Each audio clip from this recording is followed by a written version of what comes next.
मेदो फारसी साम्राज्य को सिकंदर महान के नेतृत्व में ग्रीक साम्राज्य ने हरा दिया। कई देशों और साम्राज्यों को जीतने के बाद सिकंदर 33 साल की उम्र में जल्दी मर गया, क्योंकि वह रो रहा था कि अब कोई और जमीन नहीं बची थी जिसे वह जीत सके। उसने अपनी शक्ति से अपने साम्राज्य का विस्तार किया और हेलेनिस्टिक संस्कृति और ग्रीक भाषा को फैलाया, जो बाद में सुसमाचार गॉस्पल के प्रचार में मददगार साबित हुई। सिकंदर की मौत के बाद साम्राज्य 4 जनरलों के हाथों में बंट गया। खास बात यह है कि मिस्र के तोलमी साम्राज्य और सीरिया के सेलेकिड साम्राज्य के बीच हमेशा संघर्ष होता रहा। इसराइल कभी एक के हाथों में और कभी दूसरे के हाथों में होता था। इस समय एंटियोकस एपिफेनस ने यहूदी लोगों को बहुत गुस्सा दिलाया जब उसने यरूशलेम के मंदिर के वेदी पर एक सूअर की बलि चढ़ाई, जो उनके लिए बहुत घृणित था। इस घटना के बाद मक्का बीजों की लड़ाई शुरू हुई, जिसे युदास मक्का बीस ने बहुत खून खराबे के बाद जीत लिया।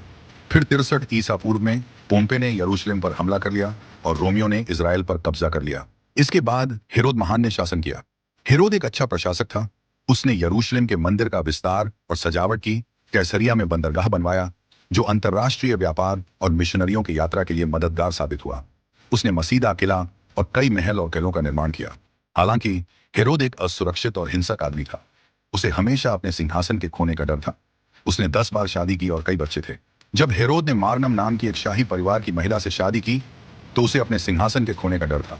इसलिए उसने अपनी पूरी सास के परिवार को मार डाला। अपनी सास के कहने पर हेरोद ने अपने 17 साल के भतीजे आर्किलस को यरूशलेम का उच्च पुजारी नियुक्त किया।